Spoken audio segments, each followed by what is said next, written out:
Je vais vous présenter une recette de pâte brisée, donc pâte brisée très simple, traditionnelle au beurre. Donc pour ça, il faut très peu d'ingrédients. Il vous faut 200 g de farine, 150 g de beurre froid coupé en petits morceaux et 55 g d'eau, donc dans laquelle je suis venue rajouter un tout petit peu de vinaigre de vin blanc. Ça, c'est parce que avec ces quantités-là, en fait, je vais faire 2 pâtes brisées.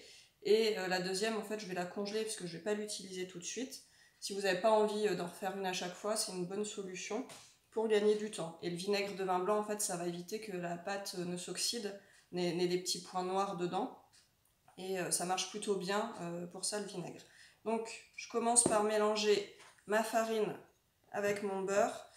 Et je vais venir faire en fait, des petits grumeaux, comme une sorte de petit sable. Donc là, il va falloir mélanger un petit peu. Ça va plus vite au robot, c'est sûr. Mais si vous n'en avez pas, ça se fait aussi très bien à la main, sans problème.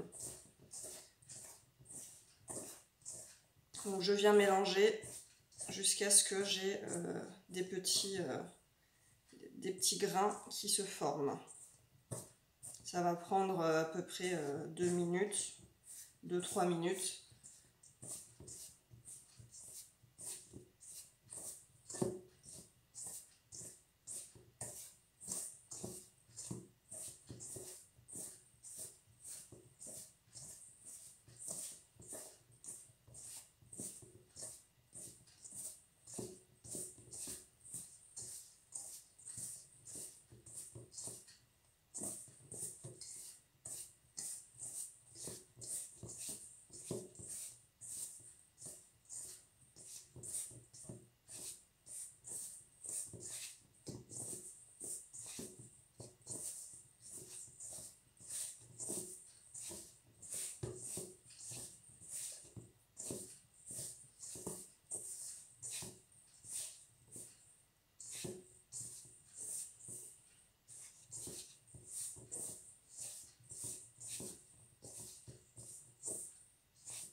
Donc une fois que la pâte commence à faire des petits grains, donc là j'en ai encore des gros morceaux que je vais mélanger encore un tout petit peu.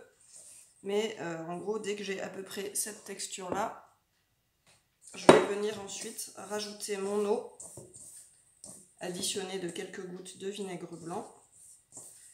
Mais ça c'est optionnel, si vous consommez la pâte tout de suite, c'est pas la peine de mettre de vinaigre. Et je vais continuer donc à mélanger en versant mon eau au fur et à mesure. Et là je vais en mélanger du bout des doigts. Ça va coller un peu au début, c'est normal.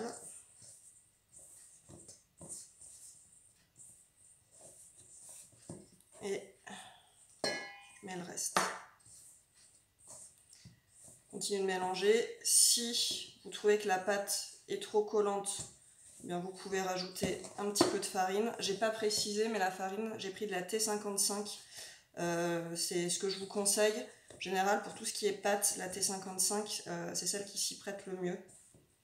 Donc là, ouais, je trouve que ma pâte est un petit peu collante, donc je vais rajouter un tout petit peu de farine. Et je vais continuer à mélanger.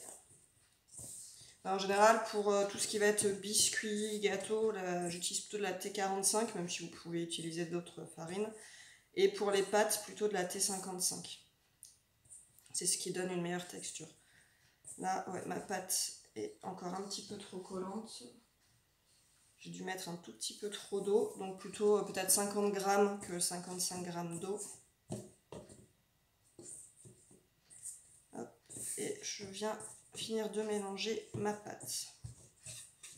Voilà, là elle est bien.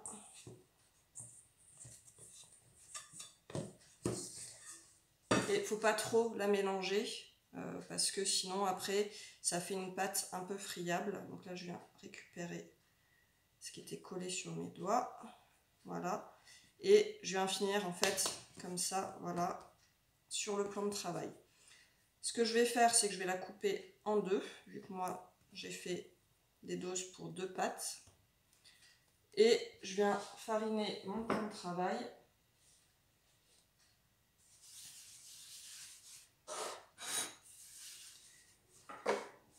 Et je viens également fariner mon rouleau de pâtisserie pour éviter que ça ne colle. Donc, je prends ma boule de pâte, voilà, et je viens l'étaler finement à la taille de mon moule.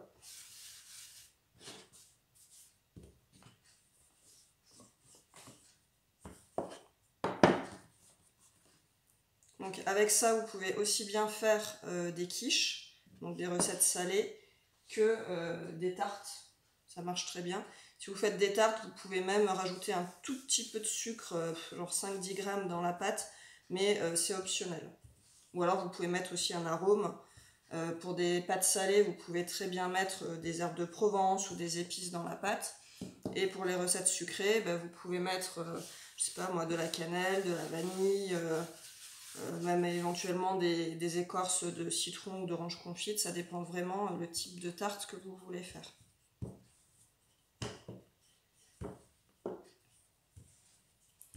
Et voilà, donc là, je pense que ça va être à peu près la bonne taille pour mon moule.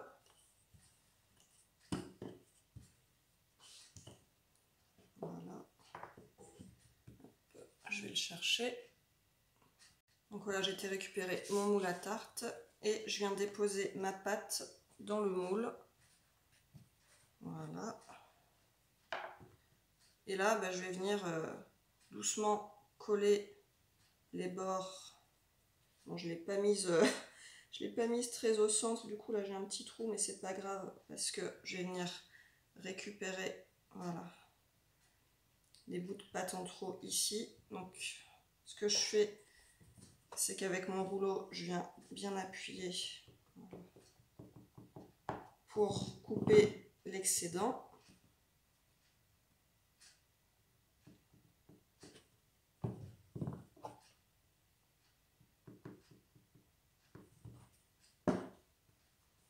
Voilà. Et je viens corriger du coup là où j'avais pas mis assez de pâte pour que ça fasse quelque chose de régulier. Donc voilà. Et je viens retirer ce qu'il y a en trop, que j'utiliserai sur mon deuxième pâton, parce qu'on ne gâche pas, évidemment. Et donc voilà, je viens bien coller avec mon pouce. Et voilà, donc ma première pâte est prête. La deuxième, ce que je vais faire, c'est que je vais l'étendre. Je vais la mettre sur une feuille de papier cuisson et je vais la rouler comme celle qu'on peut acheter en fait dans le commerce. Je vais la rouler sur elle-même et puis je la mettrai au congélateur. Et je peux la conserver 1 mois, 2 mois sans problème au congélateur. Voilà pour cette recette de pâte brisée. Je vous mettrai en commentaire l'ensemble des dosages et puis le prix également, parce que ça revient moins cher que d'acheter de la pâte brisée dans le commerce, surtout de la pâte pur beurre, parce qu'évidemment vous pouvez trouver des pâtes pas très chères, mais c'est des pâtes avec de l'huile de palme, ou en tout cas de l'huile, et c'est pas des vraies pâtes au beurre comme on vient de faire. Voilà. Pour cette autre recette d'épanage, je vous propose un cake salé, donc assez basique. Donc pour le cake en lui-même, la pâte, il vous faudra 100 g de farine, 50 g de maïzena, 3 œufs, sel, poivre, un demi-sachet de levure, 125 ml de lait, donc le lait de votre choix, une cuillère à soupe et demie d'huile, donc là je vais mettre de l'huile de colza, mais vous pouvez mettre n'importe quelle huile. Moi je vais rajouter ensuite des herbes de Provence et en garniture je mettrai ce que j'avais dans le frigo. Donc là j'ai fait un mélange olive, feta, j'ai mis du persil et quelques tomates séchées, mais c'est le principe du cake salé d'épanage, c'est qu'en fait vous mettez ce que vous avez dans vos placards, dans votre frigo, voilà, il n'y a pas besoin de se prendre la tête. Donc pour commencer, on prend dans un saladier sa farine, on y rajoute la maïzena et la levure. Pendant ce temps-là, je mets mon four à préchauffer à 180 degrés. Donc là, je mélange. Je vais mettre mon sel. J'en ai pas trop mis parce que je mets des tomates séchées que c'est déjà un petit peu salé. Du poivre. Voilà. Je vais mettre mes herbes de Provence maintenant pour que ce soit bien mélangé à la préparation. Voilà, moi j'aime bien, donc j'en mets quand même suffisamment. Et je vais venir casser mes œufs et les mélanger un par un. L'avantage de cette recette, c'est qu'en effet, vous mettez ce que vous voulez dedans, ce qui vous reste surtout, et surtout, ça prend pas longtemps à préparer. Un petit peu plus longtemps à cuire, mais bon, c'est pas très grave, parce que vous pouvez faire autre chose pendant ce temps-là.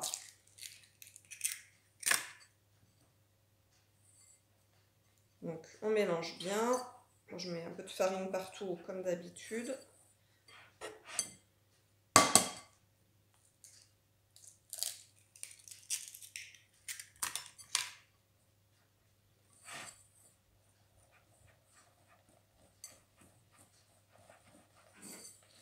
Une fois qu'on a bien mélangé nos 3 œufs avec la farine, maïzena et levure, je vais venir mouiller au fur et à mesure ma pâte. Donc je vais commencer par mettre l'huile. Donc moi je mets une cuillère à soupe et demie, après c'est vous qui voyez la quantité que vous voulez mettre, voilà. Pour ce cake, donc la base de pâte, j'ai calculé, moi ça me revient avec mes produits à 89 centimes. Donc c'est vraiment pas grand chose. Et après la garniture, tout dépend de ce que vous mettez dedans. Mais comme le principe c'est de finir vos placards, ça devrait pas vous coûter super cher. Et en général avec un cake on peut faire quand même 8 parts. Donc 2 repas pour une famille de 4. Et si vous êtes tout seul, et encore plus. Et nous en général on l'accompagne avec une salade, soit des carottes râpées, soit juste une salade. Au choix, mais c'est bien de rajouter un petit peu de légumes à côté pour avoir un repas complet. Puisque avec les œufs, vous avez déjà des protéines. Avec la farine, vous avez les féculents avec le blé. Et c'est largement suffisant, surtout pour un dîner. Sinon, c'est aussi bien quand on le fait en été, pour emmener sur un pique-nique ou un truc comme ça. C'est super pratique. Ou pareil, si vous emmenez vos repas au travail le midi, ça se mange aussi bien chaud que froid et ça se transporte super facilement. Donc là voilà, j'ai terminé mon mélange de pâtes et je vais juste venir rajouter ma garniture. Alors là j'en ai pas, donc je peux pas en mettre, mais si j'avais eu du gruyère râpé, j'aurais rajouté je pense 1 ou 2 poignées de gruyère râpé. Ça donne un côté encore plus moelleux au cake, mais il est déjà très bien comme ça. Donc là je viens rajouter mes garnitures que j'ai déjà prédécoupé et mélangé.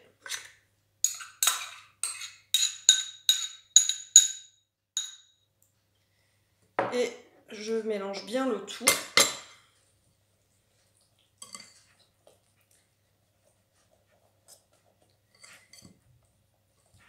Et il ne me reste plus qu'à prendre un moule à cake. Après, si vous n'avez pas de moule à cake, vous pouvez le mettre dans un moule normal.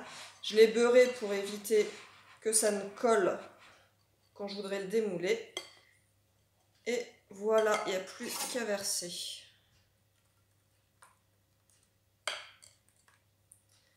Je fais attention à bien répartir la garniture sur l'ensemble du cake.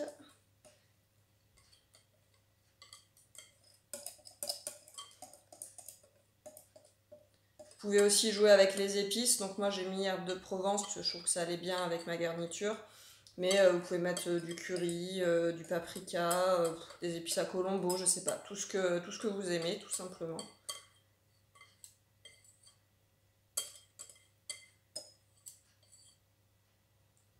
Et maintenant, je vais enfourner entre 30 et 45 minutes à 180 degrés. Je vous montre le résultat une fois que c'est cuit. Voilà, après 35 minutes de cuisson, mon cake est prêt. Donc je vais juste attendre qu'il refroidisse.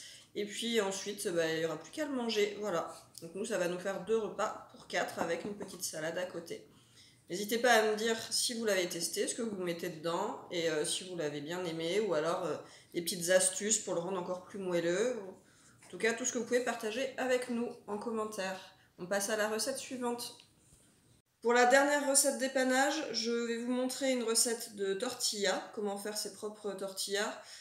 C'est très très simple, il n'y a pas beaucoup d'ingrédients. Donc il faut 50 g de maïzena, 50 g de farine, farine de blé normale, 8 centilitres d'eau, 2 cuillères à soupe d'huile, une huile plutôt neutre, et une petite pincée de sel. Donc je commence par mélanger l'eau et l'huile. Et je vais les mettre à chauffer, donc moi pour gagner du temps je vais les mettre au micro-ondes, sinon vous pouvez faire chauffer à la poêle, à la casserole pardon. Et il faut que ça bout presque. Donc je le mets au micro-ondes. Et pendant ce temps-là, je vais mélanger donc ma maïzena, voilà, mon sel et ma farine. Et dès que mon eau va avec mon huile va être chaude, je vais mélanger, je vais pétrir à la main et faire une petite boule de pâte. Là, les quantités que je vous donne, c'est pour faire 4 petites tortillas. Après, voilà, si vous en voulez plus, évidemment, il faut doubler les quantités. Elles sont pas énormes en général, elles sont un peu moins grosses que celles du commerce. Donc voilà, ça dépend de votre appétit. Ok, c'est suffisamment chaud, donc je viens le verser dessus et mélanger à la main en faisant attention à ne pas se brûler. Et là, l'avantage en fait des recettes de tortillas, c'est que dedans vous mettez ce que vous avez. Nous ce midi, voilà, on a une escalope de poulet, on est deux, donc 4 tortillas pour 2 c'est parfait. On va mettre un peu d'escalope de poulet en petits morceaux avec une boîte de tomates, une petite boîte de tomates, un oignon et on a un peu de laitue aussi, donc voilà, ce sera parfait. Vous pouvez aussi mettre du fromage. Si là j'en ai pas, mais si vous avez des poivrons, quand c'est la saison frais ou des poivrons surgelés, vous pouvez aussi en mettre, ça va bien avec. Et en fait, vous mettez n'importe quoi, fromage, viande. Vous mettez des légumes évidemment si vous êtes végétarien. Même avec des œufs, je pense que ça peut être pas mal, une espèce de galette avec des œufs. Et pour le prix, moi j'ai calculé, les 4 tortillas elles me reviennent à 28 centimes. Donc c'est vraiment très peu. Surtout quand on voit le prix de celles du commerce.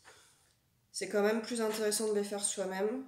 Et c'est extrêmement rapide et facile. Il n'y a pas besoin d'être un grand cuisinier pour réussir cette recette-là.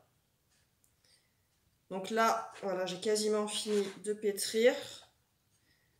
Je fais en sorte que tous les petits morceaux qui restent au fond s'accrochent et s'agglomèrent à la boule de pâte.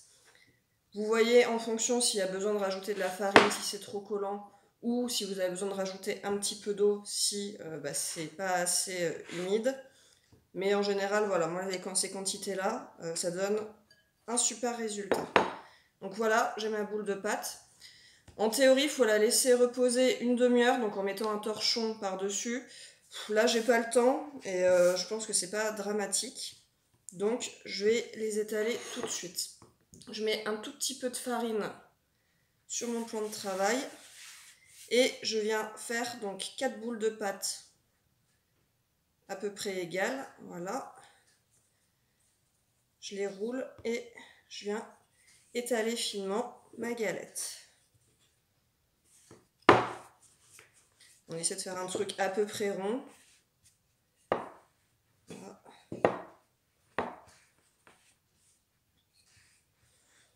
Comme ceci. Et il faut qu'elle soit fine.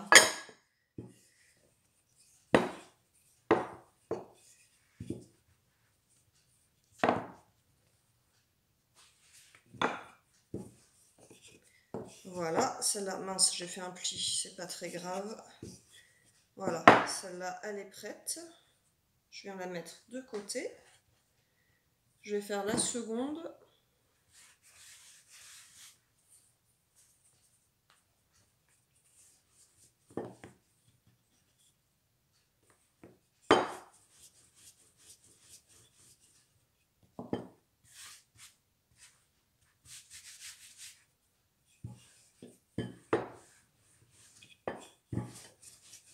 On voit que la pâte est assez élastique, c'est parfait. Comme ça, elle ne se casse pas.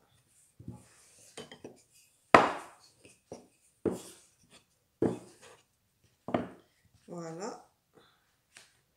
Et je termine mes 2 dernières tortillas.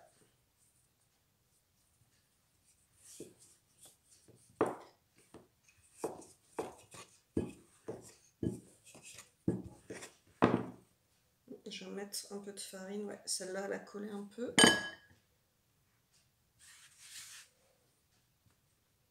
Voilà, je viens la replier et il faut que je farine aussi un peu mon rouleau.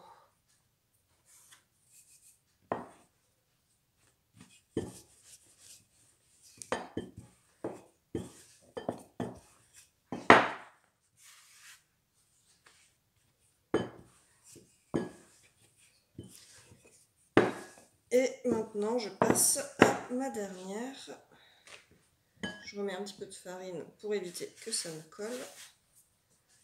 On va dire que si avec la farine que je rajoute sur le plan de travail, ça monte à peut-être 30 centimes le prix des tortillas. Bon, ça va, c'est toujours moins cher que celle du commerce. Et en plus, il n'y a pas de conservateur dedans et de mauvaises choses ajoutées.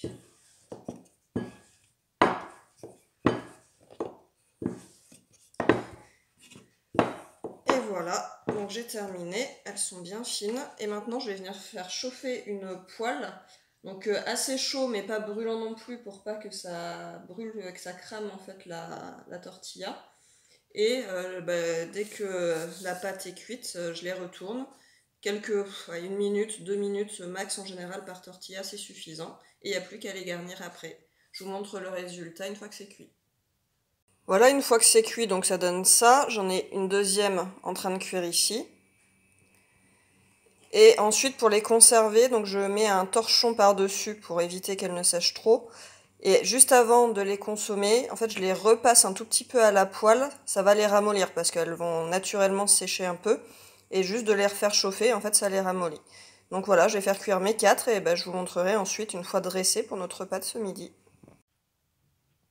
Bon alors je suis désolée, j'ai eu des soucis de vidéo sur la dernière, donc ça a fait un truc un peu bizarre et j'ai pas réussi à filmer les tortillas terminées. En tout cas, elles étaient super bonnes, on s'est régalé.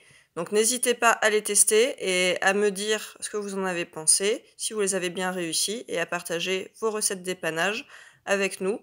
Et on finit sur ce magnifique tablier que j'adore. À très bientôt!